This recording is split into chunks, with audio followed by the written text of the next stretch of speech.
તો નમસ્કાર દર્શક મિત્રો, સમાચાર આવી રહ્યા છે આમોદથી ભરૂચ જતા મુસાફરો અને અભ્યાસ કરતા વિદ્યાર્થીઓ અને નોકરી ધંધા માટે જતા લોકોને ખૂબ જ ભારે હાલાકીનો સામનો કરવો પડી રહ્યો છે। આમોદથી ભરૂચ જતા વિદ્યાર્થીઓ અને મુસાફરોને સવારમાં એસટી બસમાં જતા ખૂબ જ ભારે હાલાકી વેઠવાનો વારો આવે છે।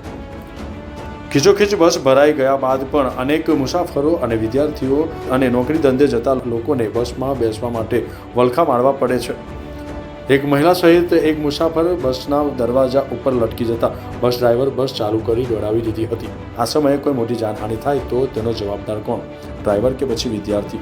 અત્રે ઉલ્લેખનીય છે કે સવારમાં 7 થી 8ના સમય દરમિયાન આમોદથી 1 કે 2 બસની ફાળવણી કરવામાં આવે તો આમોદથી ભરૂચ જતા વિદ્યાર્થીઓ, નોકરીએ ધંધે જતા લોકો અને મુસાફરોને ઘણી રાહત મળે તેમ છે અને તે લોકો સમયસર સ્કૂલ, કોલેજ અને નોકરી ધંધા ઉપર જઈ શકે તેવું થઈ શકે છે।